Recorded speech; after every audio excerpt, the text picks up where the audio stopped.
The Barbary Pirates were raiders which plagued the Mediterranean for 3 centuries. They attacked ships, stole cargo, and sold the crews into bondage. In spite of the obvious cost to the European naval powers, none of them did much about them. And it wasn't until the early 19th century that the Barbary Pirates were dealt with the United States, which was only about 30 years old at this point, leading the charge. Which raises the question, why? Why was the United States first to deal with the Barbary Pirates and not, say, France or Spain? So, as of the late 18th century, the Barbary Pirates operated from these North African states, the most notorious being Algiers. Over the previous centuries, the European naval powers had learned that fighting the pirates was a lot of effort, and so they came up with a genius strategy: pay them off. This wasn't cheap, but it was cheaper than war. And for nations like Britain, the bribing of the pirates formed the cornerstone of their naval strategy in the region. Britain was quick to pay the pirates a much larger sum of money, which meant that the other states had to pay more. Whilst places like Spain and France could afford to take the hit, smaller states like Genoa or Sicily struggled, and thus they would be forced to rely on British shipping instead. So, when the United States opted out of taxation without representation in 1776, the protection that Britain had paid for was no longer valid for American shipping. Thus, the next 25 years saw numerous US vessels attacked, and the cost of paying off the pirates was extortionate for the new nation. And thus, something needed to be done, and so it was time to send in the Navy. In 1801, along with the Swedish, the United States made war against the Barbary states. They weren't the first to do so. The Spanish had spent substantial sums of money in the 1780s trying to destroy them, but to no avail. The American strategy was mostly blockades and bombardments of ports, which didn't lead to much until the US opted to work with the former deposed ruler of Tripoli.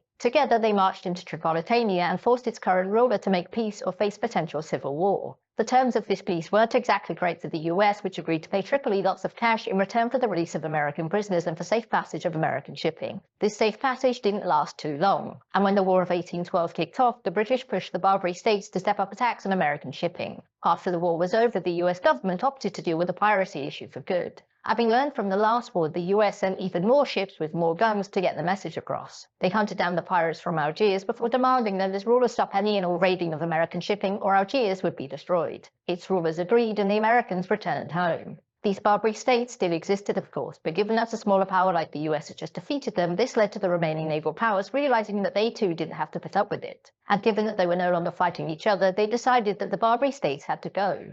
The British were the first to strike, bombarding Algiers several times as punishment for piracy. However, it wasn't until the 1830s, when France annexed Algiers and took control of its port, that Barbary raiding came to a complete halt.